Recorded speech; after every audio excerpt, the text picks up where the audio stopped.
ikaze kuri mwese mwasubiye kwitaba isango ry'amakuru yo muri Kirundi mwama mumbiza kuri radio FM ijwi ry'ugwaruka.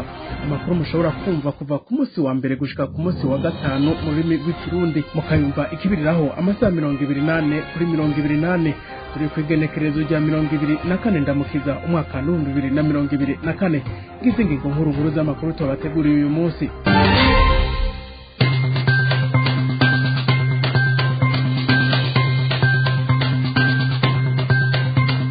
Leta FDD yazindukishira ahabona imigambi abarundi bakwiye guhurumbira kugira Burundi buve mu bukene. Muri byo harimo gusubira kunagura ibisata bimwe no kugarukana akanovera mu ndero muca mu byumva. Muri Republika Iharanira Intwaro Rusangi ya Kongo ho abarimu bari muri yegere basaba agahembo kabo bamaze amezi hafata badakubita ijisho n'imikambi y'impunzi z'abarundi ya Rusenda. Abana bashika kuri 4 bo mu muryango umwe barishwe n'ibihomoka bivuye kwisegenya y'imvura iguma yonona ibitari bike mu Burundi. Navyo muca mu byumva muri aya makuru mugira mushikirizwe na jewe Geoffrey Karangwa nkaba ndiko ndafasha mu hinga bw'ivyuma na Ivira Koze. Kaze mwese mwidonido.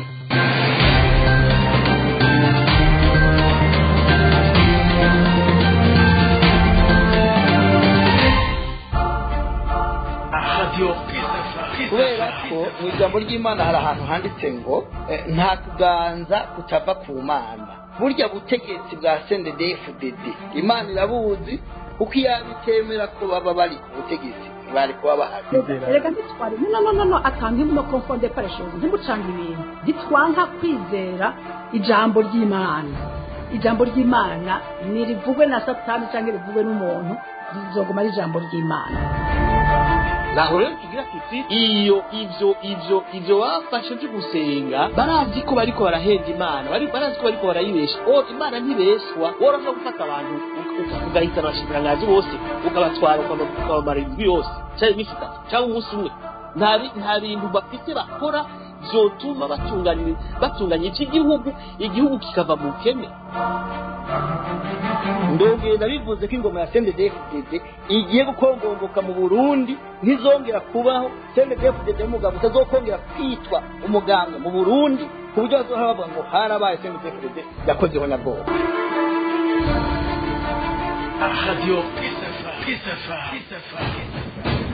Inkuru nimwe ukwaya makuru tuyahereye mu bijanye n'umutekano.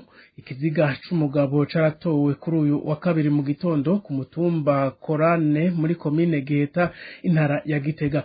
Urupfu rw'uwo mugabo rurimwo ibipfungo byinshi. Abanyagihugu bibaza ko yoba yishwe byateguwe mu ntwaroho, bavuga ko amatohoza akibandanya. Ari uko zamuremye ikiziga c'uwo muhisi catowe aho kimanikishije umusegetera ku giti ku metero zishika 10 uvuye kwibarabara ry'igihugu nimero 2 hafi y'umugwa mukuru wa komine. Kubwa babibonye uwo mugabo yarafise imyaka ishika kuri 40. Je ndaboroheye umukuru w'umutumba Korana avuga ko munsi y'igiti catowe ko ico kiziga hari impuzu n'ibirato vyatiriwe n'amacupa 2 n'inzoga zitemewe n'amategeko. Atomora ko uburyo uwo mugabo yishwemwo butaramenyekana gushika uyu munsi.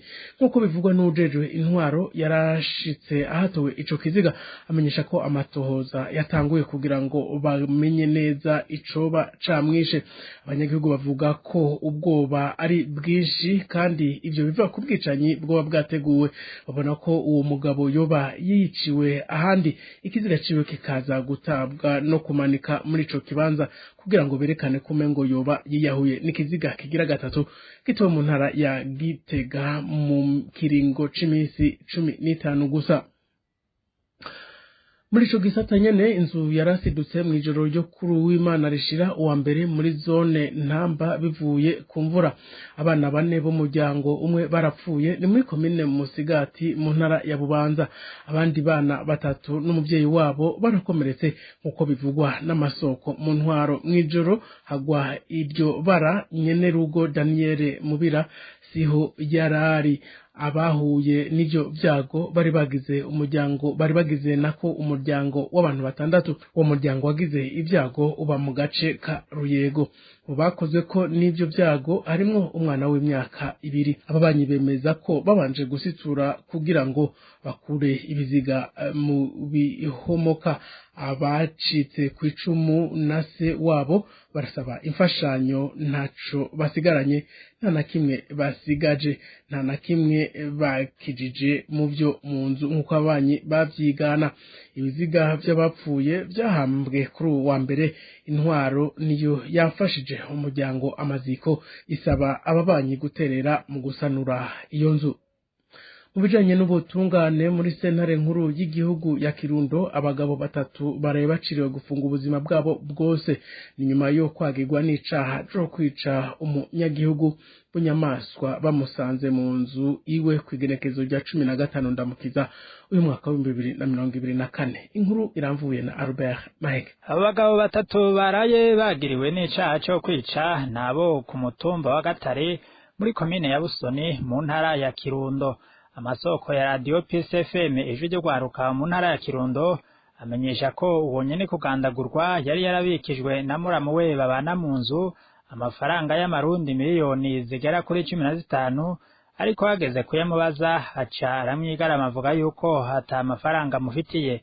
Nyene kumubitsa ayo mafaranga ngo yaciye yikora ku bagabo 2 abagerera amafaranga miliyoni zishika kuri 2, ariko abarabahaye ibihumbi 500 umwe baraheza bakora ako kazi bawe baramugandagura babanje kumuboha mwijoro ryo kuwa 15 ndamukiza umwaka wa 2024 bamusanze mu nzu babanje kugururirwa n'uwo muramu we nyene kubaha akazi ko gusesa amaraso kubera babana mu nzu. Kuri uyu wa kabiri igenekezo rya 2023 ndamukiza umwaka wa 2024 niho sentare nkuru y'igihugu y'intara ya Kirundo yasasa mu ntaye y'ikibiriraho aho yaciriye umunyororo w'ubuzima bwabo bose abo bagabo uko ari 3 hamwe n'indishi y'akababaro y'imiliyoni 50 mu mafaranga y'amarundi mu nyuma yo kwagirwa n'icaha. Sentare nkuru y'intara ya Kirundo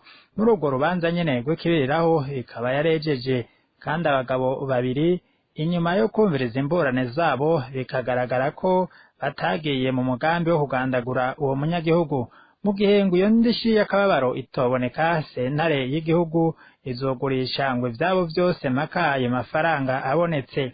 Abajejwe intwaro muri iyo ntara ya Kirundo basaba abanyagihugu kwitura ubutungane igihe cose bafitaniye amatati uko yo bameze kose. Ni mu gihe muri iyo ntara nyene ya Kirundo ubwicanyi buri ku rugero ruteye ubwoba. Albert Maheke urakenuye. Nta mukozi wa leta yemerewe gukoresha telefone mu masaha y'akazi kuko bituma bakora amasaha make. Eka ngo n'uburaro mu mashure yisumbuye bugiye kugarukwa mu Burundi vuba. Ibi byashikirijwe na Reverien Ndikuriye umunyamabanga mukuru w'umugambwe CNDD-FDD munami dasanzwe yabereye Ingozi. Inkuru ya Odas Kabura.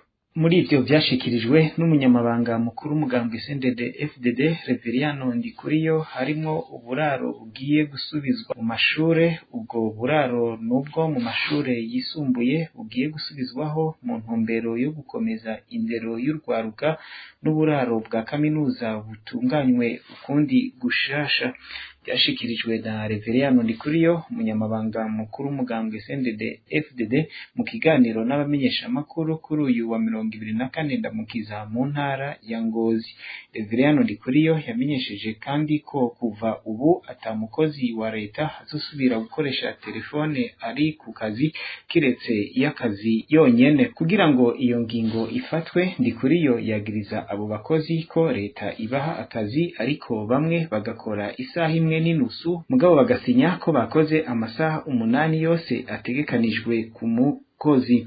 Ikibabaje ngo nuko muri ayo masaha 8 amasaha 4 bayamara kuri telefone, ukwezi guheze leta ikabahemba umushahara ukwiye mugabo bakidoga ko udakwiye, mu biboneka nabo ataco bakoreye leta. Iyi ngingo izoba ibaye nshasha mu Burundi. Reverien Ndikuriyo yavuze ko mu bindi bihugu abakorera leta bamaze kumenyera kudakoresha telefone bari ku kazi mu ntumbero yo kugwiza umwimbu. Yabishikirije mw'isozerwa ry'inama rukokoma y'inararibonye z'umugambwe uri ku butegetsi CNDD-FDD yatanguye ibuye Ingozi kw'igenekerezo rya 2023 ndamukiza umwaka wa 2024.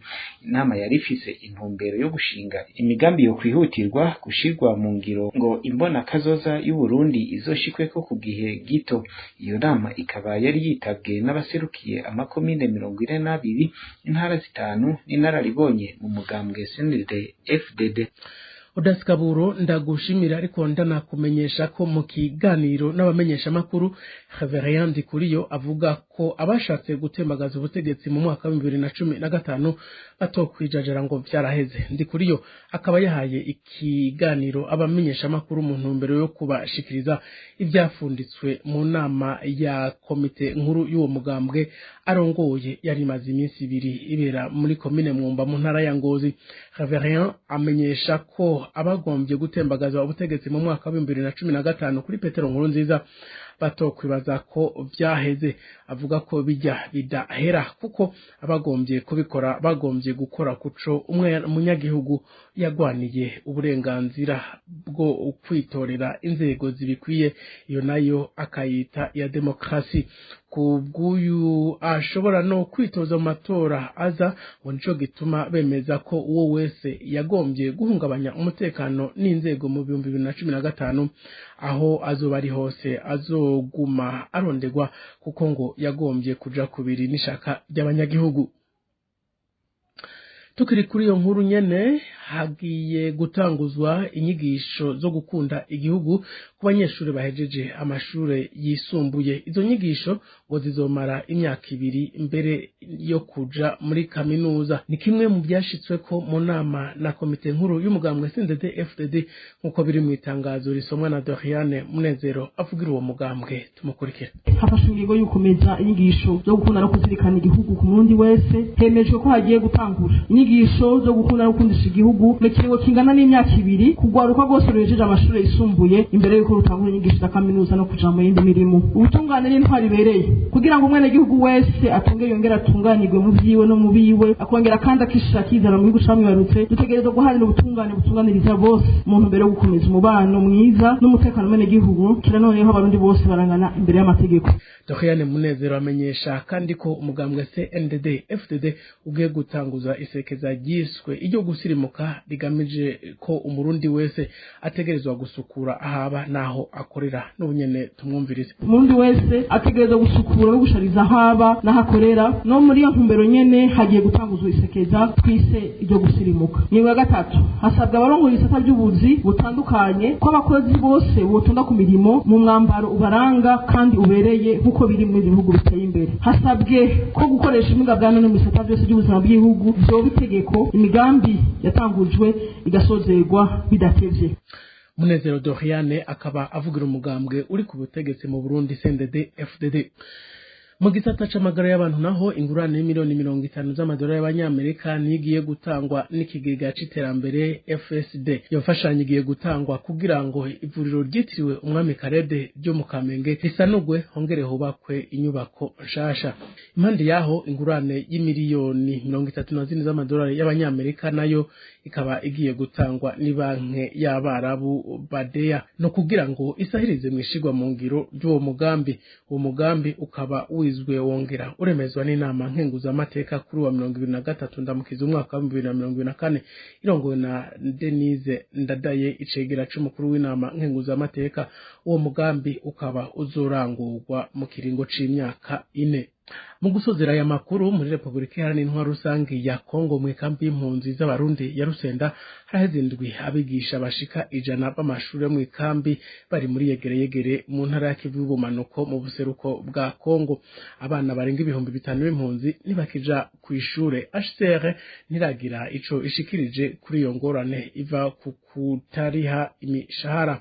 Abo banyeshuri bo mu mashure mato mato ya Isugu, Katunguru, Zawadi, Rurindo, Rusando na Kahunga nibo bari muri yegereyegere bavuga ko bataronkejwe imishahara yabo kuva muri ruhuhuma kubwo amasoko ngo baronse umushahara wa nyuma mu kwezi kwa nzero bagasaba ibirarane by'ukwezi kwa ruhuhuma na ntwarante basigura ko bandikishira hamwe mpuzamakungu gitaye impunzi ku isi HCR isanzwe ariyo ibaha agahembo ariko biba ivy'imfa gusa abigisha b'abanyekongo bahembwa na leta yabo bakigisha ivyigwa muri ayo mashure nabo bonyene bari ku kivi ariko ntibashobora kwigisha ivyigwa byose ryaba ishirahamwe Action Aid rijejwe indero muri yo kambi yaba HCR ntana rimwe riragira ico rishikirije amakuru twari tubateguriye niro ngaha agarukiye mwakoze mwese mwayakurikiye shino Ruganda rwacu rwatorokanije jewe Geoffrey Bertrand nayiko ndabashikirizwa niko ndafashwa nayo birakoze mu buhinga bw'ivyuma reka tubikebanure nagawa